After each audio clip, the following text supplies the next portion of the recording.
Hey, Molly. Are you there? I was just curious if you saw the condo photos that I sent you earlier. The view is from so high up. I was just so excited that I had to show everyone my new view. And it has a huge living room and even a concierge. I knew that getting with a CFO would be a good idea. Having a rich husband is great. No, actually.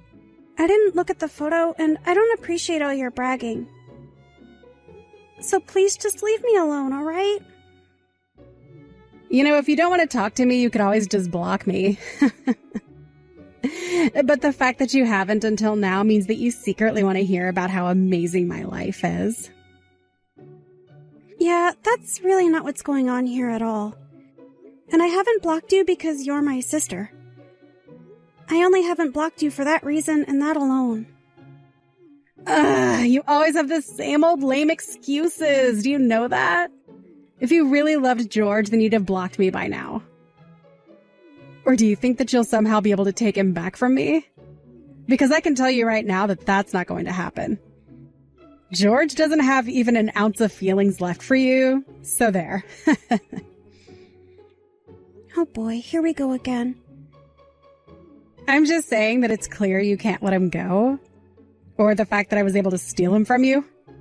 But it's your fault for not keeping your eyes on that rich man of yours. And to think that you two had been dating for 5 years before I was finally able to make him all mine. I knew that you two were even thinking about marriage. But I guess I put an end to all of that right away, didn't I? So why don't you just accept that I've won and just leave us to be in peace already? You're the one who messaged me in the first place. And I don't want George back at all, thank you very much. Why can't you just accept that I have a lot of complicated feelings about all of this? I mean, you're my sister, but I wish that you would quit rubbing this in my face all the time. Oh man, you really are just such a crybaby. Do you know that? You think your crocodile tears are going to change anything? If anything, it just makes me think of you as all the more pathetic. That's exactly what I'm talking about. You don't have to be like that to me. Yeah. You can say whatever you want, but all I hear is a little loser asking for her boyfriend back. It's not cute, though, and you won't be getting George back. I'm not trying to get pity from you, or get George back. How many times am I going to have to say that? Yes, we were talking about getting married, but we're apart now and I don't think about it. And besides, he was the one in Get With You, so why would I want to marry a man like that now? There you go, making up all those lame little excuses again. It really is just sad, you know? But maybe he left you because you're such a crybaby? And for that, I'm going to have you in the very back at mine and George's wedding. Wait, what? What wedding? What are you talking about? Oh, didn't you hear? We're going to be getting married this year. He told me that he can't wait any longer and wants to do it right away. You have got to be kidding me. I was shocked when you two moved in together. But now you're telling me that you're getting married too? Well, duh. I mean, George is already 30 years old. And I guess that his dad had a long talk with him about taking responsibility. Not to mention he has a lot to think about with work. So we figured the easiest thing to do would just be to marry each other as soon as possible. Oh, I see. Well, no, I hadn't heard any of that at all. Oh, don't worry. You'll be getting an invitation when we have more details figured out. But just remember that you're going to be kept to the very back of the whole affair. I can't wait to see your crying face at the very end of the walkway. Yours is going to be the last that we see before we drive off into the sunset together.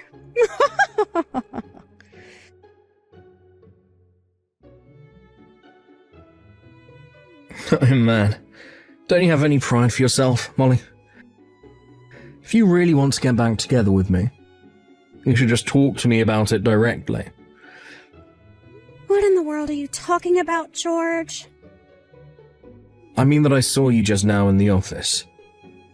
You came to my dad to try and make him get back together with you, right? Have to say that I'm pretty shocked.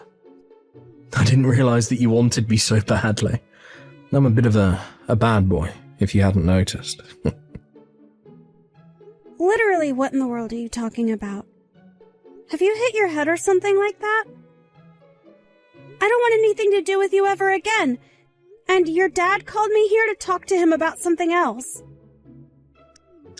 And just why would my dad want to talk to my ex-girlfriend, He doesn't associate with bottom feeders like you. He's too busy. He was suspicious about why we broke up after 5 years just for you to end up with my sister. And he was surprised to hear about you and my sister getting married. So he called me to discuss that. Oh, yeah, that does sound like him, I guess. He just can't learn how to mind his own business. But who cares who I date? It's my choice. He needs to learn to butt out and let me live my life. I think it's that your dad is worried about you and wants to make sure that you're making good choices. Yeah, I'm sure that's the excuse he gave you for his actions. But it's so obvious that you came to the office today to try and beg for me to get back together with you. Your obsession with me is really just getting sad at this point, Molly. I think the only person who thinks anyone is sad here is your dad about you. In fact, he apologized for your actions to me today. He apologized for what you did, and then he gave me a rather thick envelope. Oh, I get what's going on now. You were blackmailing my dad about what I did so that you could get a big payout. Is that it? You have got to be kidding me. Do you really think that's what's going on? You know that we weren't even engaged yet, right? Oh, but I get why you'd be mad about wasting 5 years of your 20s with me. I would want to pay out too if I was a poor little nobody like you. But man, it really is sad when you get caught red-handed taking money like that, isn't it? You really have no idea about anything that happened between your dad and I. But yes, if you really must know, he did give me some money. There you go. I called it. I guess at least there was a silver lining to getting dumped by me after all. Hope you think of me when you spend that money. Again, you have no idea at all what you're talking about. And the only person I feel any gratitude towards is your father. I know that you and my sister are getting married, but I wouldn't do anything more to upset your dad. He really is getting on his last straw with you. Ah, well, thank you so much for your concern, but I think I'm going to keep on living my life however I want. Especially if that means avoiding marrying an old hag.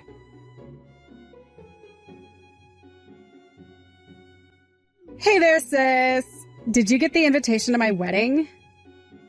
I bet that you were pretty surprised, weren't you? Did you look at where we were going to be having it? It's a pretty amazing place. Oh, yes. I saw the venue. It sounds like a pretty amazing place. Even the invitation was all shiny. And haven't a bunch of celebrities gotten married there too? This must be costing a lot, no? Well, that's what happens when you marry a CFO! Did you really think we were going to have some tiny wedding? And the catering is being done by one of the best places in the city, too. We've even got a Michelin chef to create the menu for us. Wow. So much money, all to spend it all on just one day of celebration. Well, this day is going to be one of the most important in my entire life. I'm going to be the star of the show, and everyone is going to see how bright I'll shine. Ooh, maybe some celebrities will even show up to help me celebrate it. Just thinking about it makes me so excited. I get being happy about your wedding, but do you have any idea how much it's going to cost? I mean, I know that George is rich, but even he doesn't have limitless wealth. And you've basically been nothing but a mooch ever since you graduated. I have not been a mooch or anything like that. At all. I've made my own money off of modeling, thank you very much. I'm a model with an agency and everything. Sure, I have a part-time job that I have at my office and everything, but I'm a model. Don't get me wrong. It sounds to me like you have a really booming career there. But are you really saying that a part-time model and her unemployed fiancé are going to be able to afford something like this?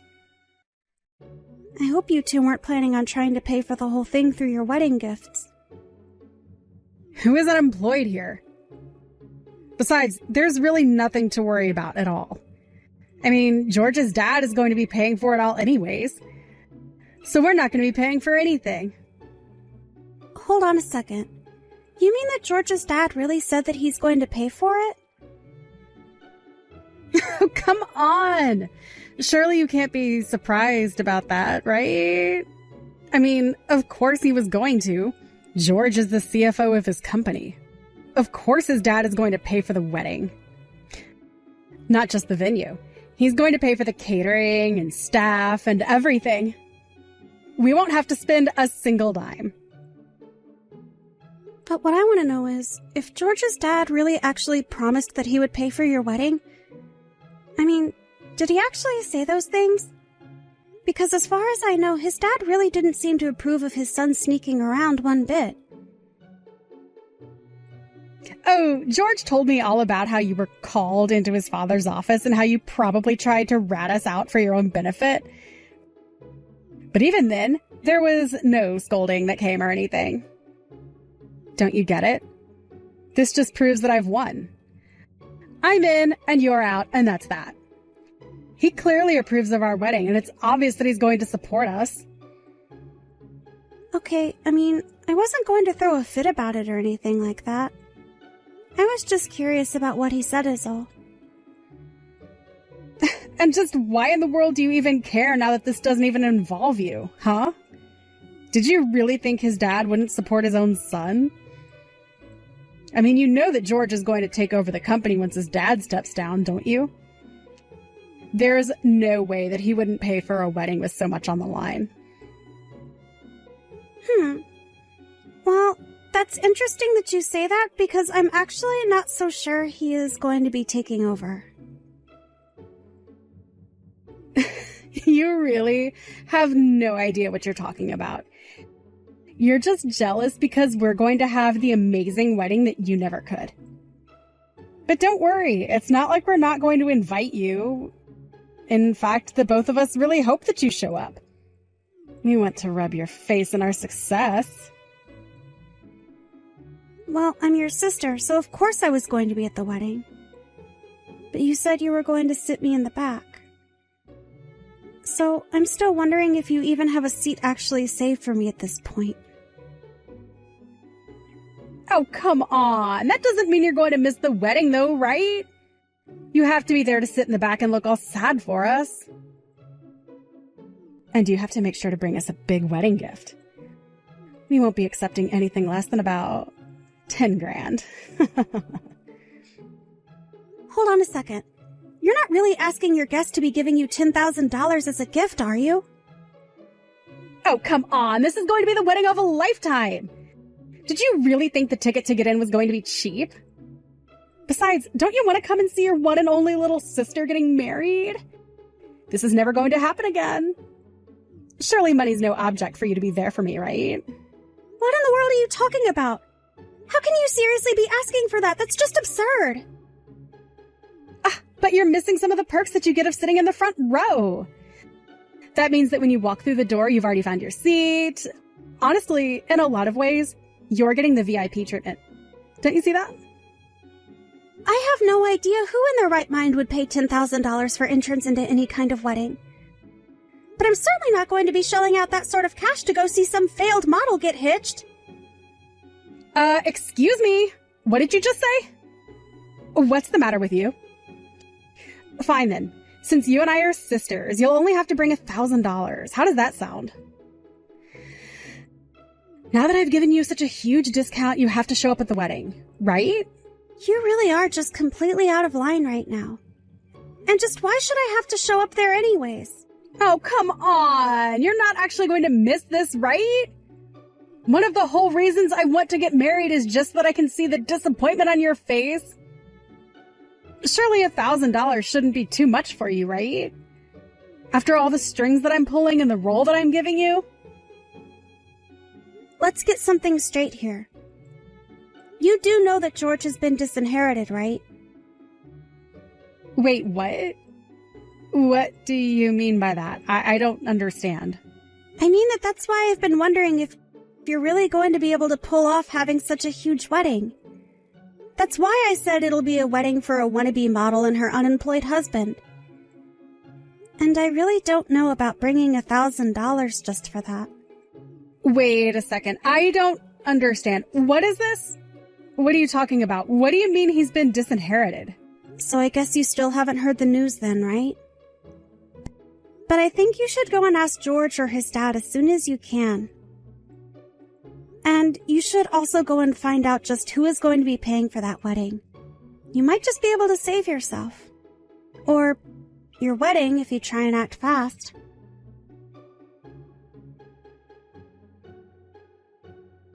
What the heck is going on here? Why in the world did you tell Tina that I had been disinherited? What's the matter with you? That things were going so well, and I finally thought that we were going to have some smooth sailing, and then you have to come along and blow everything up. Oh, I'm sorry. Did I ruin your plan to defraud my sister through her marriage to you? It's not my fault that your dad chose to do what he did. Besides, I know that it's not just that. He's cutting you off everywhere. I know that he took your fancy black card, and I bet that isn't going to be giving you a dime for your wedding. But I still just wonder what you've been telling Tina in the midst of all of this. And just how did you think it was going to be smooth sailing? I mean, what did you think was going to happen once you two are married and she finds out that you're out of a job? Shut up. I don't need you critiquing my plan. It was all going to work in the end, okay? Or at least everything was going to be just fine until you had to go and ruin it. Look, I thought I had done such a good job of hiding from Tina that my dad had cut me off, and when she found out, she flew into a huge panic. Oh, yes. I bet that she would have. And I don't blame her one bit for it. It really is ironic, though. She was getting married to you and thought that she'd be set for the rest of her life. You two even wanted to invite me so that you could try and rub my face in it. But now the only people who are going to end up regretting everything are you two. What's the matter with you? How dare you talk as if you're not a part of this? You did this. This is all your fault and you have to pay for this. Look, I have no idea what you told my dad or what he told you, but I just know that you had a part in all of this. Wow. Well, here's a side I didn't think I would see of you. You're so desperate now. But I'm sure that you already know all of what I told your dad. I already told you exactly what I did, of course. But you had quite a different attitude when I was there at the office. You were so cocky, weren't you? But, well, I mean, I thought you had come back to my dad's office to beg for him to make me get back together with you. And even if my dad did want to know the truth about how your sister and I got together, you didn't have to tell him the part about where I was cheating on you. But don't you realise the problems that you've made for us? I was so shocked when the day after I saw you at the office, my dad called me into his and told me the horrible news. There you go, like a child crying because you didn't get a toy that you wanted. You thought you knew exactly what was going on, but you don't know anything. Shut up. You don't know anything. I'm not crying. This isn't how things were supposed to go. I'd never seen my dad so mad at me before. Look, he's always given me whatever I want, and now I'm going to get nothing for the rest of my life. This can't be happening to me. I can't believe that you've gotten this far in life and you still act like such a petulant, spoiled child. It really is just pathetic. What did you say? You can't talk to me like that. It's not fair. Of course your dad spoiled you. You were his one and only son. I mean, I know all about how your mom died when you were young. So obviously your dad was putting all his hopes into you. I'm not shocked at all that he is upset with you. You don't know anything about me or my dad, so don't pretend like you do. You know, when your dad called me into the office to talk about you and my sister, he was so crushed. He just had no idea how he could have ended up raising such a scummy son. He even said that. I could hear his voice choking up and how disappointed he was in you. No, that can't be right. Please tell me this isn't true. This can't be happening to me. Well, I think you have more pressing things to worry about now. Like, how are you going to afford this huge extravagant wedding that Tina kept going on and on about? Why don't you quit crying like a baby to me and get the rest of your life in order, huh?